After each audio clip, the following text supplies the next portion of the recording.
வணக்கம் மக்களே. இந்த வீடியோவில் நம்ம எதை பற்றி பார்க்க போகிறோம் அப்படின்னா போஸ்ட் ஆஃபீஸ் ஸ்கீம்ஸ் பற்றி தான் பார்க்க போகிறோம். நமக்கு ரொம்ப பிடிச்ச ஒரு ஸ்கீம்ஸ் அப்படின்னு சொல்லலாம். போஸ்ட் ஆஃபீஸில் போயிட்டு நம்ம பணத்தை முதலீடு பண்ணுவதில் எல்லாருக்குமே ஆர்வம் இருக்கும். ஏன்னா போஸ்ட் ஆஃபீஸ் எல்லாருக்குமே ஊருக்கு ஊர் இருக்குது. அரசாங்கம் அதற்கு உத்தரவாதம் தருவதால் நாம் காலங்காலமாக போஸ்ட் ஆஃபீஸ் ஸ்கீம்ஸில் பணத்தை போட்டுட்டு வரோம்.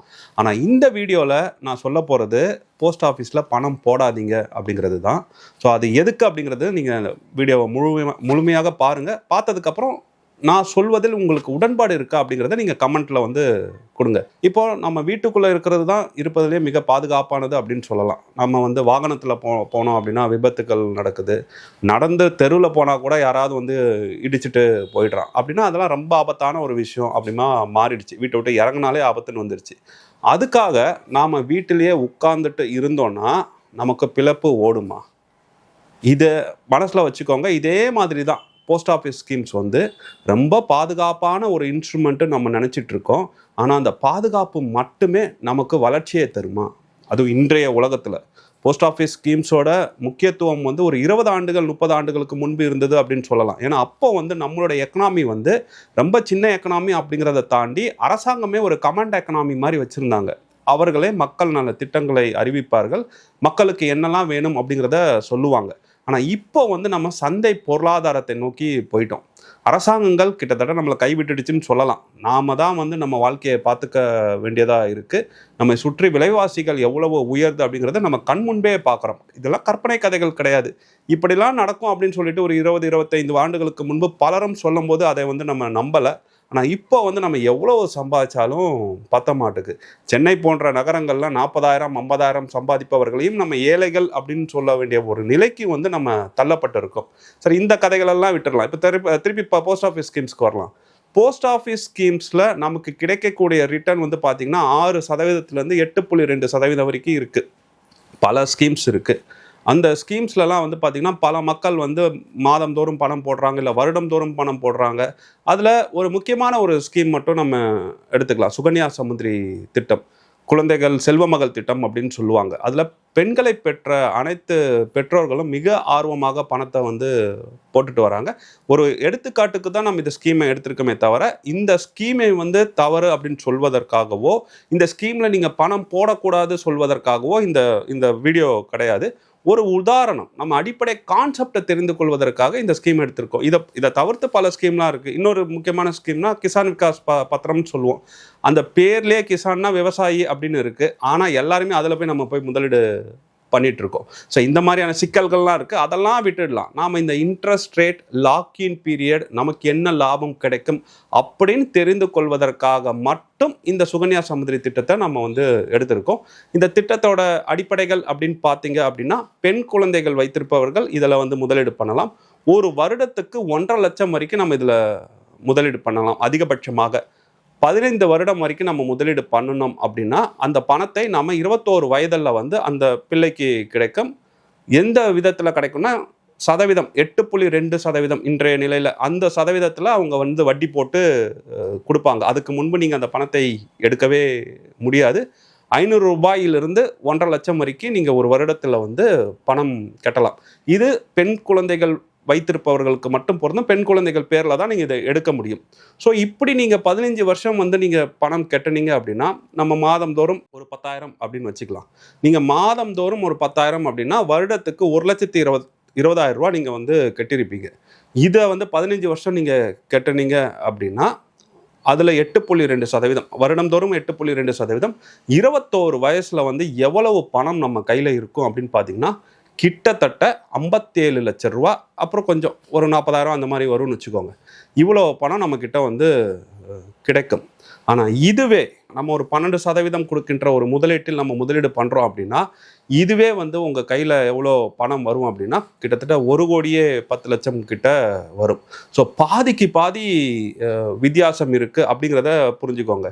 இத்தனைக்கும் நம்ம அந்த 1 கோடி ரூபாய் வளர்ச்சி அடைகிற திட்டங்களில் லாக்இன் பீரியட் இருக்காது. நீங்கள் பணத்தை எப்பொழுது வேண்டுமானாலும் எடுத்துக்கொள்ளலாம். ஆனால் இந்த மாதிரியான ஸ்கீம்ஸில் பார்த்தீங்கன்னா நீண்ட கால அடிப்படையில் நாம் அரசு உத்தரவாதம் தரும் அப்படிங்கிற நம்பரை ஒரு ஸ்கீம்ஸ்லாம் பார்த்தீங்கன்னா லாக்இன் பீரியட் இருக்கும். பணத்தை நீங்கள் திருப்பி எடுக்கவே முடியாது. அப்படி எடுத்தாலும் பாதி தான் எடுக்க முடியும். அதற்கும் பல கட்டுப்பாடுகள் இருக்கும். அப்படிங்கிற அளவில் புரிஞ்சுக்கோங்க.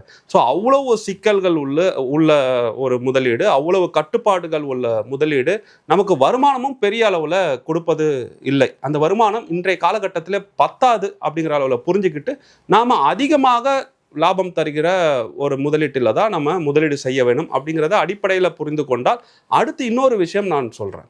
ரூல் 72 அப்படின்னு ஒரு ரூல் இருக்குது. மிக முக்கியமான ரூல். நாம் நம்மளோட முதலீட்டோட சதவீதத்தை 72க்கு கீழே நம்ம வகுத்தோம் அப்படின்னா, 72 கீழே 6 போட்டோன்னா 12ன்னு வரும். அதுக்கு என்ன அர்த்தம் அப்படின்னா, நம்ம பணம் இரட்டிப்பாக 12 வருஷம் ஆகும். நீங்கள் ஒரு 5 லட்ச ரூபா முதலீடு பண்ணுறீங்க, அதுக்கு வட்டி விகிதம் 6% அப்படின்னா, அது இரட்டிப்பாக 12 வருஷம் ஆகும். 10 லட்ச ரூபாக மாற 12 வருஷம் ஆகும் அப்படிங்கிற ஒரு கணக்கு இருக்குது. இப்போது இதில் நாமினல் ரிட்டர்ன் ஒரு கான்செப்ட் இருக்குது. நான் 8.2 ரிட்டர்ன் சொன்னேன்ல, சுகன்யா சமந்திரி, அது வந்து நாமினல் ரிட்டர்ன். நீங்கள் அந்த பேப்பரில் பார்க்குற ரிட்டர்ன், உங்களுக்கு தரப்படுகிற ரிட்டர்ன். அதில் வந்து நாம் வந்து இன்ஃப்ளேஷனை மைனஸ் பண்ணணும். இன்ஃப்ளேஷனை மைனஸ் பண்ணி வர்றது தான் ரியல் ரேட் ஆஃப் ரிட்டர்ன் அப்படின்னு சொல்லுவாங்க. நம்ம ஊரில் இன்ஃப்ளேஷன் ரேட் வந்து என்ன சொல்லியிருக்கு, அரசாங்கமே என்ன சொல்லியிருக்குன்னா 6% அப்படின்னு சொல்லியிருக்கு. அப்போ 8.2 மைனஸ் 6 போட்டிங்கன்னா 2.2ன்னு உங்களுக்கு கணக்கு வரும். இப்போ 72 கீழே வந்து நீங்கள் 2.2 போட்டிங்கன்னா கிட்டத்தட்ட 35 வருடங்கள், உங்கள் பணம் இரட்டிப்பாக 35 ஆண்டுகள் ஆகும். நாம் நம்ம வாழ்நாளில் பணத்தை அதிக முறை இரட்டிப்பு செய்தால் மட்டும்தான் பணக்காரர் ஆக முடியும். ஸோ இந்த சின்ன உதாரணத்தில் உங்களுக்கு தெரிஞ்சிருக்கும், நம்ம எவ்வளோதான் கஷ்டப்பட்டு சம்பாதித்தாலும், அதில் எவ்வளோ அதிகமாக சேமித்தாலும், நம்ம ஏன் வந்து வாழ்க்கையில் வந்து அடுத்தடுத்த கட்டங்களுக்கு போக முடியவில்லை அப்படிங்கிறதுக்கு காரணம் இந்த மாதிரி ரியல் ரிட்டர்ன் குறைவாக இருப்பதற்காக தான். இந்த மாதிரி போஸ்ட் ஆஃபீஸ் ஸ்கீம்ஸில் நம்ம அதிகமாக முதலீடு செய்வது தான். ஸோ தயவு செய்து போஸ்ட் ஆஃபீஸ் ஸ்கீம்ஸில் நீங்கள் வந்து முதலீடு செய்வதை தவிர்த்து விட்டு அதிகமாக வளர்ச்சி தருகின்ற முதலீட்டில் நீங்கள் வந்து முதலீடு செய்யுங்க. அதுக்கு அப்படி அதிகமாக வளர்ச்சி தருகின்ற முதலீடு செய்ய பலரும் என்ன நினச்சிக்கிறாங்க, நம்மக்கிட்ட அதிகமாக பணம் இருக்கணும்னு நினச்சிக்கிறாங்க. அப்படி கிடையவே கிடையாது. அறிவு இருந்தால் போதும், லேர்னிங் நீங்கள் கற்றுக்கிட்டா போதும். இப்போ கற்றுக்கிறதுக்கும் பல வாய்ப்புகள் வந்து எளிமையாக்கப்பட்டுள்ளது. ஏஐ மாடல்ஸ்லாம் வந்துருச்சு. நீங்கள் போயிட்டு ChatGPTயில் போயிட்டு இவர் பாலாசிங் என்னப்பா சொல்கிறாரு, இந்த வீடியோ லிங்கே போட்டு இவர் என்ன சொல்கிறாரு, இவர் சொல்கிறதெல்லாம் உண்மையா எனக்கு சொல்லுன்னா அது உங்களுக்கு எல்லாத்தையுமே சொல்லிடும். இதெல்லாம் நீங்கள் கிராஜுவேஷன் முடிச்சிருப்பீங்க அப்படின்னா ஈஸியாக கற்றுக்கொள்ளக்கூடிய ஒரு விஷயம் தான். ஸோ கற்றலில் நீங்கள் வந்து கவனம் செலுத்துங்க.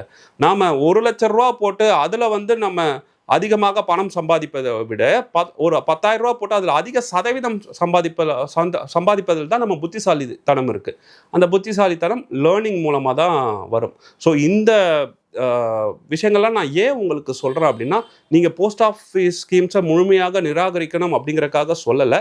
இன்றைய சூழலில் பலரும் இந்த போஸ்ட் ஆஃபீஸ் ஸ்கீம்ஸையும் ஒரு நல்ல திட்டமாக கருதுகிறார்கள். பல ஐடி நிறுவனங்களில் வேலை செய்பவர்கள், பெரிய அளவில் சம்பாதிப்பவர்கள் பலரும் இந்த சுகன்யா சமுதிரி திட்டத்தில் முதலீடு பண்ணுறாங்க. பிள்ளை பாசத்தில் பண்ணுறாங்க. அதுதான் எங்கள் சிக்கல். ஒரு இன்ஸ்ட்ருமெண்ட்டை பார்க்கும்போது நம்ம பிள்ளை பாசத்தை பற்றி யோசிக்கக்கூடாது. அந்த இன்ஸ்ட்ருமெண்ட்டோட ரேஷனல் என்னன்னு பார்க்கணும். இதில் முதலீடு பண்ணுனா அந்த முதலீடு எங்கே போய் முதலீடு செய்யப்படுகிறது, நமக்கு எப்படி பணம் தராங்க, அந்த பணம் என்ன சதவீதம், அந்த சதவீதம் நமக்கு கிடைச்சா லாபமா நட்டமா இப்படிங்கிறத பார்க்கணும். இதையும் தாண்டி மார்க்கெட்டில் இதை விட அதிகமாக லாபம் தருகின்ற இன்ஸ்ட்ருமெண்ட் வேற ஏதாவது இருக்குதான்னு தேடி பார்க்கணும். நம்ம தேவை என்னன்னு தெரிந்து கொண்டு இந்த ஸ்கீம்ஸ்களை தேர்ந்தெடுத்து நம்ம பொருத்த வேண்டும்.